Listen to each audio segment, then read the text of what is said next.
تو بخاری مسلم کے الفاظ ہیں کہ میں بندے کے گمان کے قریب ہوں جیسا مجھ سے گمان کرے. اسی تو میں اکثر آپ لوگوں کو کہتا ہوں نا کہ آپ اللہ سے دعا کریں اللہ ہمیں بغیر حساب و کتاب کی جنت میں داخل فرما. آمین ثم آمین. بس یہ گمان رکھیں اے اللہ میں اس قابل نہیں ہوں.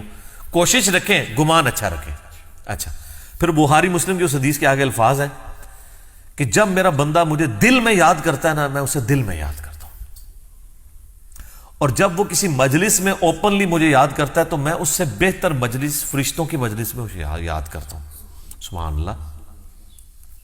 پھر آگے الفاظ ہیں جب میرا بندہ میری طرف ایک بالشت بڑھتا ہے میں اس کی طرف ایک ہاتھ بڑھتا ہوں, اور جو میری طرف ایک ہاتھ بڑھتا ہے میں اس کی طرف دو ہاتھ بڑھتا ہوں. اگر وہ میری طرف چل کے آتا ہے میں اس کی طرف دوڑ کے آتا ہوں. ٹھیک ہے, تو یہ اللہ تبارک و تعالیٰ نے پروٹوکول انسان کو دیا. اور مسلم شریف میں آگے الفاظ ہیں کہ پھر وہ میری بارگاہ میں اگر اس حال میں پیش ہوا کہ اس نے میرے ساتھ کسی کو شریک نہ ٹھہرایا ہوا تو میں اس قدر مغفرت کے ساتھ اس کے ساتھ ملاقات کروں گا. بڑی بات ہے.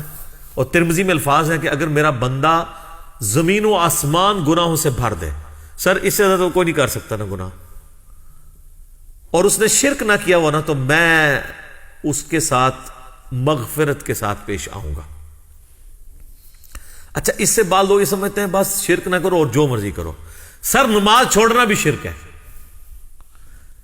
نماز چھوڑنا کس کی پیروی اور عبادت ہے؟ شیطان کی. تو شرک کر دیا آپ نے. ڈاکٹر سرار صاحب ایک جملہ بولا کرتے تھے, میں کہتا ہوں نہیں وہ گولڈن کوٹ ہے ان کا. وہ کہتے تھے دنیا کا ہر خیر توحید کے شجر مبارکہ کی شاخ ہے, اور دنیا کا ہر گناہ شرک کے شجر خبیثہ کی شاخ ہے. یہ کیوں آیا قرآن میں؟ افرائیت من اتخذ الہہ ہوا. اے نبی اس شخص کو دیکھا جس نے اپنی خواہش نفس کو اپنا خدا بنا لیا. جو بندہ فجر کے وقت اپنی نیند چھوڑ کے اٹھتا نہیں ہے نا, اس نے نیند کو اپنا خدا بنا لیا, گویا کہ وہ اس درجے میں شرک میں مبتلا ہو گیا. اسی تو ابراہیم علیہ السلام کو کہا گیا ہے وَمَا كَانَ مِنَ الْمُشْرِكِينَ. ایک کہنے بڑی چھوٹی گل ہے, اسی بھی سارے دعویٰ کرنے ہیں جی مَا كَانَ مِنَ الْمُشْرِكِينَ میں ہم بھی ہیں. نہ جناب, ابراہیم علیہ السلام ایسے پکے مواحد تھے کہ اگر بیٹی کی قربانی کی باری آئی تو اس کو ذبح کرنے کے لیے تیار ہو گئے. بچے کو بیابان میں چھوڑنے کی باری آئی ادھر تیار ہو گئے. یعنی انہوں نے کہیں پہ اپنی مرضی رکھی نہیں ہے, اس لیے اللہ نے ان کو کہا کہ وَمَا كَانَ مِنَ الْمُشْرِكِينَ. ورنہ سے اللہ فضل لکھاں تو تمہیں اتنے بھی مواعد مل جان گے, پر ابراہیم والا مواعد نہیں ملے گا. جو وَمَا كَانَ مِنَ الْمُشْرِكِينَ کی ڈگری ہے وہ یہ ہے کہ انہوں نے کسی معاملے میں نفس کو آگے نہیں رکھا. تو سر یہ آپ کو کروڑوں میں بھی ایک ملنا مشکل ہو جائے گا. تو اس بندے کے لیے تو واقعی پھر کیا ہی بات ہے اس کی جو اس لیول کا موحد ہو جائے. وَمَا كَانَ مِنَ الْمُشْرِكِينَ. وہ تو جناب مسند احمد میں حدیث ہے, مشکات میں بھی آئی ہے, جس نے دکھلاوے کے لیے نماز پڑھی اس نے شرک کیا, جس نے دکھلاوے کے لیے روزہ رکھا اس نے شرک کیا, جس نے دکھلاوے کے لیے صدقہ کیا اس نے بھی شرک کیا. حالانکہ جو نماز پڑھ رہا ہوتا ہے وہ اس بندے کی عبادت نہیں کر رہا ہوتا جس کو وہ دکھانا چاہ رہا ہوتا ہے. ابن ماجہ میں تو یہاں تک حدیث ہے کہ اگر کسی نے اپنا سجدہ یا نماز لمبی کر دی نا اس خیال سے کہ اسے کوئی دیکھ رہا ہے تو وہ بھی شرک میں چلی جائے گی. اور اللہ کہے گا یہ اسی کے لیے پڑھی ہے. اچھا اللہ کتنا ڈاڈا ہے. حالانکہ اللہ سے آپ ڈیبیٹ تو کر سکتے ہیں کہ اللہ اس کے لیے کیسے پڑھی ہے. سجدہ تجھے کیا, اسے تو میں اپنی طرح کا انسان مانتا ہوں, معبود تجھے مانتا ہوں, مجھے کدھر اس کے کھاتے میں ڈال دیا ہے. ہاں اگر اسے ریاکاری کی ڈیفینیشن پتا ہوگی نا اور اللہ تعالیٰ کا غیرت مند ہونا پتا ہوگا نا تو اللہ سے بڑا غیور کوئی نہیں ہے. اللہ کہتا ہے جس نے ذرا سا کسی اور کی رضا شامل کی فارغ. اسی لیے ریاکاری کو کہا گیا ہے شرک اصغر, چھوٹا شرک. یہ بڑا کریٹیکل معاملہ ہے.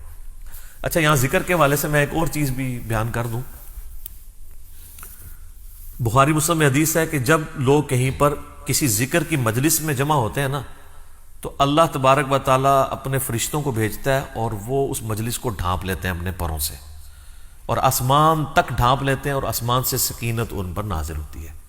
یہ اکثر یہ حدیثیں شیئر کروائی جاتی ہیں صوفیاء کی طرف سے نا, اور وہ کہتے ہیں دیکھیں جی یہ جو ہم اللہ کی ضربیں لگا رہے ہیں یہ تو بخاری مسلم میں ہے. جناب بخاری مسلم میں تو ذکر کا آیا ہے, یہ ذکر اللہ آپ نے کہاں سے نکال لیا, اور آپ نے جو اپنی مجالس ہیں اس سے کیسے کمپیئر کی. بخاری مسلم سے ہی اس کی شرح بھی بیان کریں نا. تو مسلم شریف کی حدیث میں آتا ہے کہ جب کہیں پہ لوگ جمع ہوتے ہیں اور قرآن پڑھتے اور اس کی تعلیم ایک دوسرے کو دیتے ہیں تو ایسے ذکر کی مجلس کو اللہ تعالیٰ کے فرشتے ڈھانپ لیتے ہیں. قرآن کی تعلیم ہے اصل میں جو ذکر کی مجلس ہے. جو مسلم شریف میں حدیث ہے کہ جو علم دین حاصل کرنے کے راستے پہ چلا اللہ اسے جنت کے راستے پہ چلا دے گا. اسی تو میں کہتا ہوں جو درس قرآن سننے کے لیے یہاں پہ آتے ہیں وہ جنت کے راستے پہ آ رہے ہیں. تو یہ قرآن کی فضیلت ہے, یہ بابوں کے اذکار کی نہیں ہے.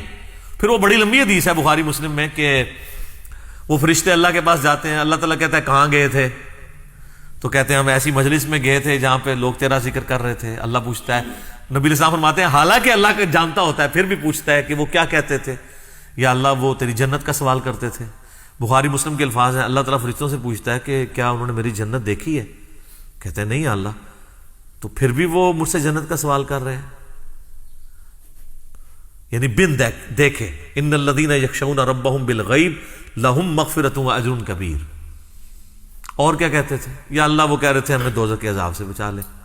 اللہ کہتا دوزخ دیکھی ہے, اگر دیکھ لیتے تو, فرشتے کہتے ہیں اگر دیکھ لیتے تو اور تیرا پناہ تجھ سے پناہ طلب کرتے اس کے اگینسٹ, اور جنت اگر دیکھ لیتے تو اور زیادہ جنت کا سوال کرتے.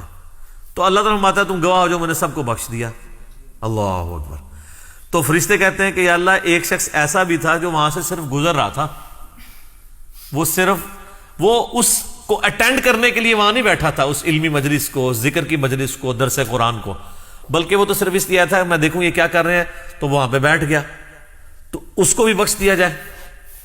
تو اللہ تعالیٰ فرمائے گا کہ یہ اہل علم کی مجلس, اہل ذکر کی مجلس, اے ذکر بابے نہیں سر, نہ قرآن سنت علم انبیاء کی وراثت, یہ ایسے لوگ ہیں کہ ان کے پاس بھی کوئی بیٹھ جائے نا تو اللہ تعالیٰ فرماتا ہے میری غیرت نہیں گوارا کرتی کہ میں اس کے ساتھ کوئی اور معاملہ کروں, اس کو بھی میں نے بخش دیا. تو یہ جو کہتے ہیں نا اولیاء اللہ کی نسبت کام آتی, بالکل آتی سر. وہ ولی کتاباں والے ولی نے جڑے کہن کے جڑے ولی یہ کہن تانوں کہ جی رفع دین اس واسطے ہوندا سی کہ بت رکھ کے آندے سن, اور رفع دین کرنا مکھیاں مارنا ہے. جو ولی رفع الدین کا مذاق اڑائیں وہ شیطان کے ولی ہیں, ولی اللہ نہیں ہے. وہ تو دشمن ہوئے ہوئے ہیں جو اپنے بابوں کا دین آپ کو سکھا رہے ہیں, کتابوں کا نہیں. تو ہم تو صرف آپ سے ریکویسٹ کریں گے کہ مرنے سے پہلے اے مسلمان کر لے اس پہ غور, کتابوں کا خدا اور ہے, بابوں کا خدا اور.